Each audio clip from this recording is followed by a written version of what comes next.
My dear and dear student, in our online classes, last class में हमने electric potential यानी विद्युत विभव एक पॉइंट चार्ज के लिए देखा था और उसकी वैल्यू आई थी 1/4πε0 कैपिटल Q अपॉन में R। ये भी देखा था कि अगर चार्ज पॉजिटिव है तो विद्युत विभव जो है वो पॉजिटिव होगा और अगर चार्ज नेगेटिव है तो विद्युत विभव नेगेटिव होगा। अगर एकांक धनावेश को यूनिट पॉजिटिव चार्ज को इन्फिनिटी से इलेक्ट्रिक फील्ड में विद्युत क्षेत्र में किसी बिंदु तक लाने में हमें कार्य करना पड़े तो विद्युत विभव पॉजिटिव होता है और अगर कार्य मिल जाए तो विद्युत विभव नेगेटिव होता है। ठीक, उसके बाद हमने देखा था कि विद्युत विभव जो है इलेक्ट्रिक पोटेंशियल वो स्केलर यानी अदिश राशि है। दूरी के साथ हमने उसका चेंजेस देखा था कि जैसे जैसे आप डिस्टेंस को इंक्रीज करते हो वैसे वैसे विद्युत विभव की जो वैल्यू है वो कम होती जाती है। ऐसा ही हाल विद्युत क्षेत्र का है। विद्युत क्षेत्र दूरी के वर्ग के व्युत्क्रमानुपाती और विभव जो है वो दूरी की एक घात के क्रमानुपाती होता है। कल मैंने आपको टॉपिक बताया था कि अगले जो लेक्चर होगा, अगला जो क्लास होगी, उसमें हम विद्युत विभव का मान निकालेंगे, इलेक्ट्रिक पोटेंशियल की वैल्यू फाइंड आउट करेंगे। और वो हम कहाँ फाइंड आउट करेंगे? किसी भी डाइपोल, इलेक्ट्रिक डाइपोल विद्युत द्विध्रुव के अक्ष पर, एक्सिस, निरक्ष इक्वेटोरियल और सामान्य बिंदु पर। ठीक, विद्युत द्विध्रुव से संबंधित एक बहुत महत्वपूर्ण राशि है जिसको हम कहते हैं द्विध्रुव आघूर्ण। उसका फॉर्मूला भी मैं आपको बता के गया था। किसी भी एक आवेश का परिमाण और उनके बीच की दूरी का गुणनफल, मल्टीप्लिकेशन। स्मॉल p इसका सिंबल है तो small p equal to small q into a. और मैंने दोनों द्विध्रुव के, विद्युत द्विध्रुव के, डाइपोल के दोनों जो पोल हैं प्लस q और माइनस q, उनके बीच की दूरी स्मॉल a से व्यक्त की थी। अब इम्पोर्टेंट बात देखें, ये जो द्विध्रुव आघूर्ण होता है P बराबर Q है, एक्चुअली ये एक सदिश राशि है। पहला हम देख रहे हैं विद्युत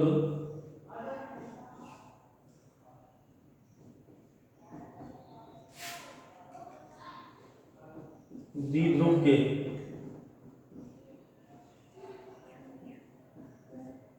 अक्ष पर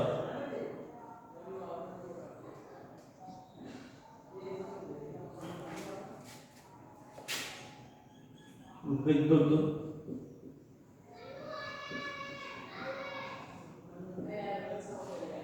विभव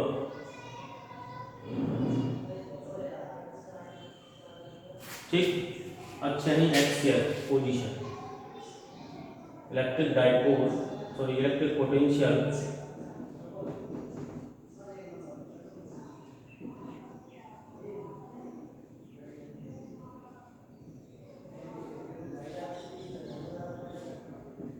at axis of an electric dipole। ठीक, ये अपना विद्युत द्विध्रुव हो गया।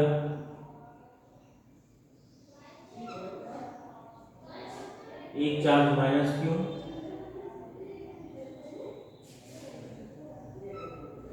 और दूसरा चार्ज प्लस Q। बीच की डिस्टेंस हम a से डिनोट करेंगे। इससे संबंधित एक क्वांटिटी है द्विध्रुव आघूर्ण P।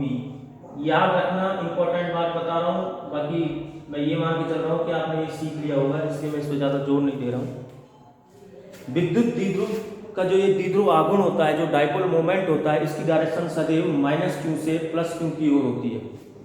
ठीक है, हमेशा माइनस Q, ये सब पुरानी जानकारी है, minus Q two plus Q, ये डायरेक्शन है इलेक्ट्रिक डाइपोल के डाइपोल मोमेंट की, माइनस Q से और प्लस Q की तरफ। इसलिए हमेशा एक चीज़ अपने आप में प्रैक्टिस करके रखें कि हमेशा जब भी आपको कोई डाइपोल बनाना हो, द्विध्रुव बनाना हो ऐसा, तो कोशिश करें पहले माइनस लिखें और उसके बाद प्लस लिखें, आदत में लगा लें। क्योंकि जल्दीबाजी में एग्जाम में क्या होता है, डायरेक्शन आप इसकी अगर यहाँ पे आपने प्लस लिखा और यहाँ पे लिखा आपने माइनस, जल्दीबाजी में ये आदत रहती है स्टूडेंट की, वो डायरेक्शन को ऐसे ही शो कर जाएगा और डायरेक्शन उल्टी हो गई प्लस क्यू से माइनस क्यू। इसलिए अपने आप को पहले से इतना तैयार करके रखो, प्रैक्टिस करके रखो कि हम पहले माइनस लिखने की कोशिश करें और उसके बाद में प्लस क्यू लिखने की कोशिश करें, तब आप जल्दीबाजी भी करोगे और डायरेक्शन दिखाओगे तो सही आएगी। इसका एक मिड पॉइंट है O, यहां से मिड पॉइंट से R दूरी पर अपना ये लाइन कौन सी लाइन हो गई, एक्सियल लाइन, ये पूरी विद्युत द्विध्रुव के दोनों आवेशों से गुजरने वाली, मिलाने वाली नहीं, क्योंकि ये इधर प्लस इन्फिनिटी और उधर माइनस इन्फिनिटी कहीं तक भी जा सकती है। तो इलेक्ट्रिक डायपोल के दोनों ये जो पोल हैं माइनस क्यू और प्लस क्यू, इन दोनों पोल को मिलाने वाली जो लाइन होती है, सॉरी गुजरने वाली जो लाइन होती है, दोनों पोल से मिलाने वाली लाइन इंपॉर्टेंट, गुजरने वाली जो लाइन होती है उस लाइन को हम कहते हैं एक्सियल लाइन या एक्सियल पोजीशन यानी अक्ष, ठीक है। तो मिड पॉइंट है कोई O, उस मिड पॉइंट से R दूरी हम चल रहे हैं, R दूरी चलने पर हमको एक पॉइंट मिलता है और इस पॉइंट का नाम हमने रख दिया P, हमेशा मेरा P रहता है पॉइंट, ये हमारा उद्देश्य हो गया। विद्युत द्विध्रुव के मध्य बिंदु O से R दूरी स्थित बिंदु P पर हमें विद्युत विभव का मान ज्ञात करना है। We have to find out the value of electric potential at point P, ठीक, P is a point at R distance from the midpoint of electric dipole at axial position, ठीक। अब इंपॉर्टेंट बात, माइनस क्यू आवेश के कारण, दोनों बिंदुवत आवेश हैं और बिंदुवत आवेश का फॉर्मूला मैं पहले लिखा चुका हूं, कितना, V equal to 1/4 pi epsilon naught capital Q upon R, ठीक है। ये पॉइंट चार्ज के लिए है,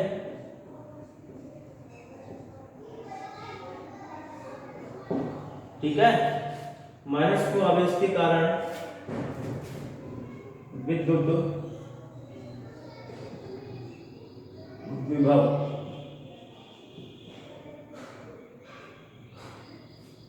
तो माइनस Q आवेश के कारण विद्युत विभव कैसे लिखेंगे हम, मैं ज़्यादा भी थ्योरी वगैरह पे जोर नहीं दे रहा हूँ कि मैं यहाँ पर आपको उद्देश्य लिखाऊँ या कुछ भी लिखाऊँ, वो सब आप नोट से लिखेंगे। यहाँ पर हम एक समझने की कोशिश करेंगे केवल। तो माइनस Q आवेश के कारण विद्युत विभव देखें जरा, V किसके लिए निकाल रहे हैं, माइनस Q आवेश के लिए, 1/, ऊपर से फॉर्मूला देख लें, 1/4 pi epsilon not small q upon इस माइनस Q को यहाँ पे पहुँचाओ, तो मुझे ये डिस्टेंस a/2 यहाँ से यहाँ तक, तो ये भी a/2, तो यहाँ से यहाँ तक की जो डिस्टेंस है वो तो a, ठीक है। तो ये हाफ डिस्टेंस कितनी, a/2, तो ये मिड पॉइंट है a/2 और r और चलूंगा तब मैं p पे पहुँच जाऊंगा क्या, माइनस Q से, यानी r प्लस a/2। कितने लोग बताएंगे कि अभी मैंने क्या गलती कर दी है इसमें, सर आपने ये गलती कर दी, कल खूब सिखाया था मैंने क्या, कि जब भी प्लस Q आवेश हो तो प्लस का चिन्ह लगाएं, माइनस Q आवेश हो तो माइनस का चिन्ह लगाया, राइट। तो मुझे यहाँ पे किसका साइन लगाना पड़ेगा, माइनस का, ठीक। इसी प्रकार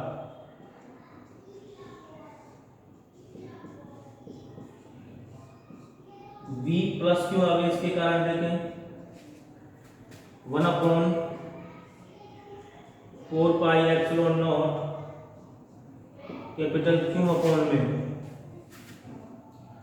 इस प्लस Q को P तक पहुंचाओ, तो देखें जरा ये टोटल डिस्टेंस R है, ये डिस्टेंस आपकी a/2, तो मुझे R में से क्या a/2 घटाना नहीं पड़ेगा अगर मुझे P तक पहुंचना है, तो R माइनस a/2 टोटल निकालना है, तो सिंपल दोनों को ऐड कर दीजिए, अतः बिंदु P पर कुल विभव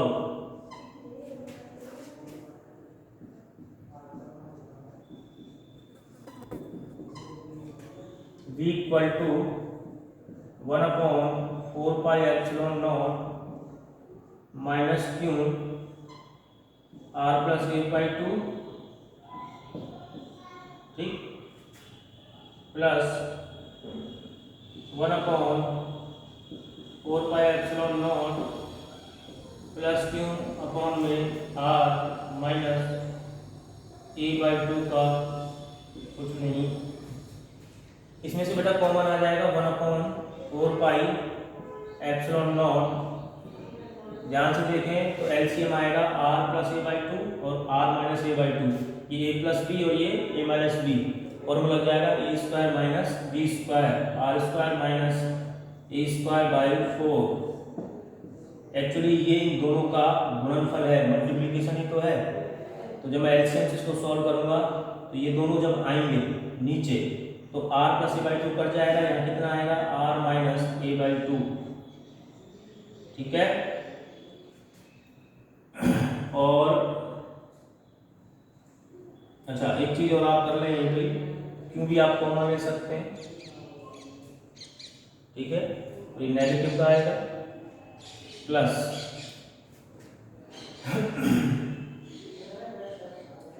यहाँ पे r माइनस a/2 है, इन दोनों का मल्टीप्लिकेशन गुणनफल नीचे लिखा हुआ है, तो उस गुणनफल में से r माइनस a/2 वाला पद कट जाएगा, कितना बचेगा r प्लस a/2, ठीक। ये r माइनस का बेटा और ये r इसका प्लस का, दोनों कैंसिल आउट हो जाएंगे, बाहर माइनस का निशान लग जाएगा, प्लस का हो जाएगा, प्लस का a/2, ये प्लस का a/2, half and half complete हो जाएगा। a कितना आया Q a 4πε0 1/में r square minus a square by 4। कितने लोग बताएंगे मुझे कि ये क्यू a लिखा पड़ा है, क्या कहते हैं इसको p, तो 1/4πε0 small p upon r square minus a square by 4। Am I right? अब इंपॉर्टेंट बात, सपोज ये r इतना ज्यादा दूर है कि a को r के रेस्पेक्ट में हम नगण्य मान करके छोड़ रहे हैं, यानी r जो है वो ग्रेटर देन a है तब, तो ये वाली टर्म्स को नगण्य मान करके छोड़ देंगे। भाई r बहुत बड़ा है और समुद्र है, समुद्र में से एक छोटा सा गिलास पानी निकालिए तो समुद्र पर कोई असर नहीं पड़ने वाला, तो इसको नगण्य मान करके स्क्वायर बाई 4 टर्म्स को नगण्य मान के छोड़ दें, क्या बचेगा v equal to 1/4πε0 p upon केवल r स्क्वायर,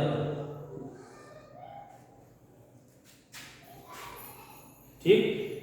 ये किसकी वजह से आया, एक्सियल लाइन पर या अक्ष पर विद्युत विभव की वैल्यू, पहले प्लस क्यू की वजह से देख लें, माइनस क्यू की वजह से देख लें। प्लस क्यू के कारण विद्युत विभव प्लस होगा, माइनस क्यू के कारण विद्युत विभव माइनस होगा, और फिर दोनों का कुल टोटल निकालना है, तो दोनों को हम ऐड कर देंगे। उसके बाद मैथमेटिकल कैलकुलेशन है, a प्लस बी और a माइनस बी, नीचे एलसीएम आएगा, लघुत्तम आएगा, तो उसको हम a square minus B square फॉर्मूले से लिख देंगे।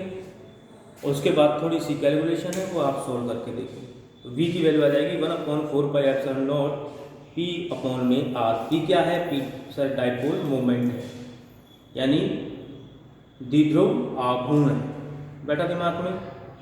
आई थिंक आपको दिक्कत वाली बात नहीं होगी, समझ में आ रहा होगा। अब आगे देखिए, अब हम पोजीशन देख रहे हैं निरक्ष पर, इस पर बेटा निरक्ष पर देखिए,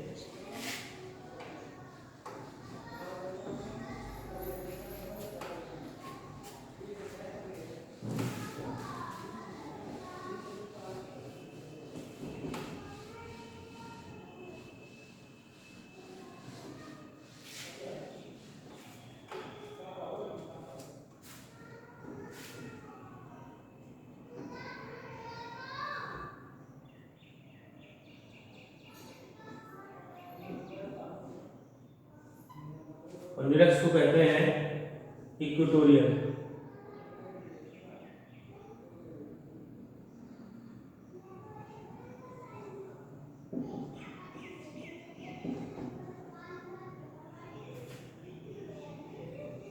पोजीशन, ठीक।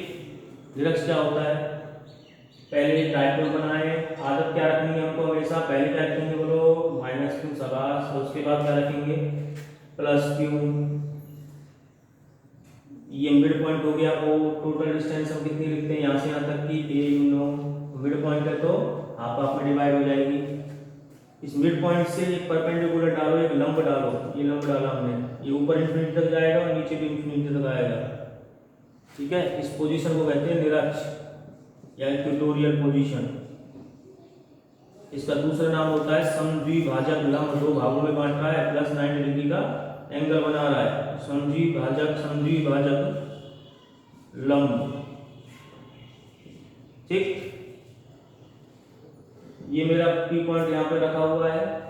ठीक, पी पॉइंट से दोनों की हमें डिस्टेंस लेनी है, दोनों बिंदु का ताबिज की, इसलिए दोनों बिंदु का ताबिज को हम मिलाएंगे, इसको भी मिलाएंगे और इसको भी मिलाएंगे। अब ध्यान देनी, आप वाली बात देखो, ये वाली डिस्टेंस और ये वाली डिस्टेंस क्या दोनों सेम नहीं है? समझ में आई बात? ये डिस्टेंस और ये डिस्टेंस दोनों सेम है, ये दिमाग लगा ना, वरना तो बहुत से तो कैलकुलेशन ही करने में लग जाते हैं। ठीक है, तो इसके लिए जो पोटेंशियल आएगा वो माइनस का आएगा, लेकिन डिस्टेंस तो सेम रहेगी। इसके लिए जो पोटेंशियल हम निकालेंगे वो प्लस का आएगा बिंदु P पर। समझ में आई बात? तो दोनों पोटेंशियल को जब हम जोड़ने बैठेंगे तो डिस्टेंस सेम है, तो दोनों कट करके निरक्ष पर विद्युत विभव कितना हो जाएगा 0। अक्ष में ऐसा क्यों नहीं होता? क्योंकि अक्ष में डिस्टेंस एक r + a/2 थी और दूसरी r - a/2 थी। घबराना नहीं है, सोचें डिस्टेंस सेम है तो एक के लिए विद्युत विभव प्लस का, दूसरे के लिए विद्युत विभव माइनस का, दोनों कट करके कैंसिल आउट हो जाएंगे। आंसर बताएं जरा। 0 बहुत इंपॉर्टेंट रिजल्ट है एग्जाम में, या कंसेप्ट वाइज बहुत इंपॉर्टेंट बात बता रहा हूं मैं। क्या द्विध्रुव के निरक्ष पर विद्युत विभव 0 होता है, लेकिन विद्युत क्षेत्र की तीव्रता 0 नहीं होती। बैठा दिमाग में? तो देखें, क्योंकि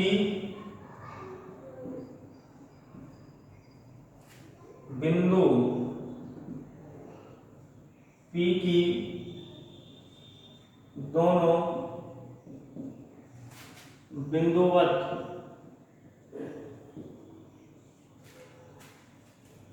आवेशों से दूरी समान है।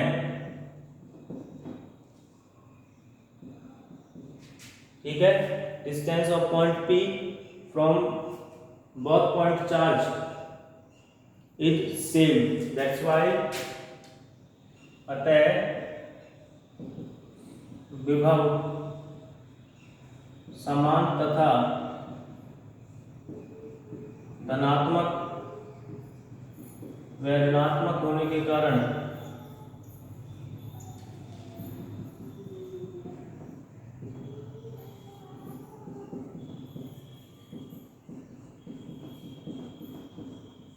पॉइंट P पर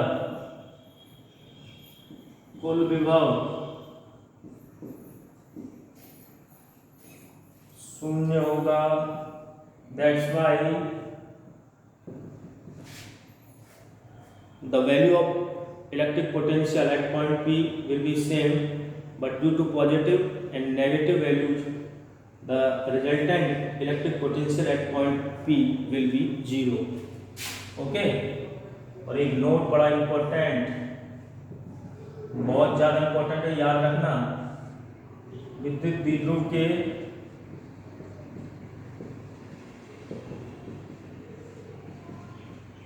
निरक्ष पर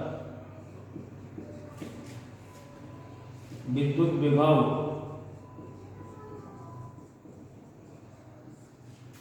शून्य होता है, परंतु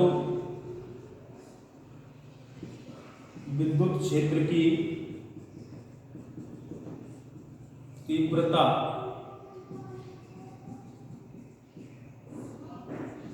शून्य नहीं होती। At the equatorial position of an electric dipole, the value of electric potential will be 0, but the value of electric field या the value of intensity of electric field will not be 0. Important बात सुनिएगा, ऐसा क्यों? Electric potential विद्युत विभव एक अदिश राशि है, यू नो इट। जब विद्युत विभव एक अदिश राशि है तो इसमें दिशा का ध्यान नहीं रखा जाता, एक पॉजिटिव है एक नेगेटिव है, दोनों को जोड़ते हैं, अगर दोनों समान है और एक पॉजिटिव हुआ और एक नेगेटिव हुआ तो जीरो आ जाएगा। लेकिन विद्युत क्षेत्र की तीव्रता, intensity of electric field is a vector quantity, एक सदिश राशि है। तो प्लस क्यू के कारण इसकी दिशा निकालने का तरीका, ये सब पुरानी बातें हैं। जहां पर भी दिशा निकालनी हो विद्युत क्षेत्र की तीव्रता की, वहां अपना +1 रखो। ये प्लस क्यू इस +1 को बोलो भगाएगा कि बुलाएगा? भगाएगा, इस रेखा के अनुदिश अलोंग दिस लाइन ऐसे जाएगा। ये -q जो है इस +1 को अपनी तरफ बुलाएगा, तो एक की डायरेक्शन ऐसे आएगी, एक विद्युत क्षेत्र की तीव्रता की, दूसरी विद्युत क्षेत्र की तीव्रता की, ये +1 को +1 रखो, जहां भी निकालनी है, ट्रिक बता रहा हूं, ये बुलाएगा इस रेखा के अनुदिश। अब इन दोनों का रिजल्टेंट जो आएगा परिणामी, वो यहां बीच में से निकलेगा। जब बीच में से निकलेगा तो आपको दिशा का ध्यान रखना पड़ रहा है। इसमें ध्यान से देखें तो 11वीं का एक नियम लगता है, समांतर चतुर्भुज का नियम, पैरेललोग्राम मेथड। इसमें हम निकाला करते थे r² = p² + q² + 2pq cos theta. दोनों के बीच का एंगल लेंगे p² q² और ये बीच में से निकल जाता था 2pq cos थीटा। रिजल्टेंट निकालने के लिए ध्यान से सुनिएगा, जब दो सदिश समान दिशा में जा रहे हैं दोनों को जोड़ दो, विपरीत दिशा में जा रहे हैं तो दोनों को घटा दो। अगर दो सदिश इस तरीके से मुंह फाड़ लें तो 11वीं क्लास में पढ़ा था भाई, ये 12वीं क्लास की बात नहीं है। दोनों सदिश ऐसे मुंह फाड़ लें तो समांतर चतुर्भुज का नियम लगता है। एक समांतर चतुर्भुज बनाते थे इस तरीके से, और इसका जो परिणामी वो कहां से निकलता था? बीच में से। ये एंगल कितना होता था? सॉरी, दोनों के बीच का एंगल कितना होता था? थीटा। तो फॉर्मूला, अगर ये p है, इसका परिमाण कितना है? p, इसका परिमाण है कितना? q, और रिजल्टेंट है r। तो सूत्र लगता था p² q² 2pq cos theta. वही फॉर्मूला निकाल करके, पुरानी बात है। इसलिए विद्युत क्षेत्र की तीव्रता सदिश राशि है, वो जीरो नहीं होगी, विद्युत विभव जीरो होगा, क्योंकि उसमें दिशा का कैसा भी किसी भी तरीके का कोई ध्यान रखा नहीं जाता है। आई बात समझ में? तो द्विध्रुव के निरक्ष पर विद्युत विभव जीरो होता है, लेकिन विद्युत क्षेत्र की तीव्रता जीरो नहीं होती। बेटा दिमाग में ये सब बातें हमने विद्युत क्षेत्र की तीव्रता निकालना जो है वो इससे पहले जो टॉपिक थे विद्युत क्षेत्र की तीव्रता, उसमें हम पढ़ चुके हैं। बेटा दिमाग में मैं केवल रिवाइज कर रहा हूं यहाँ पर। तो अक्ष पर विद्युत क्षेत्र की तीव्रता हमने निकाली थी 2kp/r³। k का मतलब यही है, इस 1/4πε0 को k बोल देते हैं, लेकिन मैं कम बोलता हूं। क्यों? क्योंकि बच्चों को कंफ्यूज नहीं करना चाहता, पूरा याद रखें 1/4πε0। तो द्विध्रुव के अक्ष पर विद्युत क्षेत्र की तीव्रता का फॉर्मूला आया था 2kp/r³, और निरक्ष पर आता है kp/r³। दोनों का अनुपात भी होता है 2:1। कंफ्यूज नहीं होना है, अभी हम विद्युत विभव पढ़ रहे हैं, उस पर कंसंट्रेट कीजिए। तो निरक्ष पर विद्युत विभव जीरो होता है, बस बैठा दिमाग में। और अक्ष पर हम निकाल चुके हैं। अब हम देखेंगे कौन सा बिंदु, सामान्य बिंदु पर विद्युत विभव का मान ज्ञात करना, बैठा दिमाग में। और वो थोड़ा सा लेंथी टॉपिक है, इस वीडियो में कवर नहीं हो पाएगा, तो मैं आपको नेक्स्ट वीडियो में इसको करूंगा। Okay, thank you.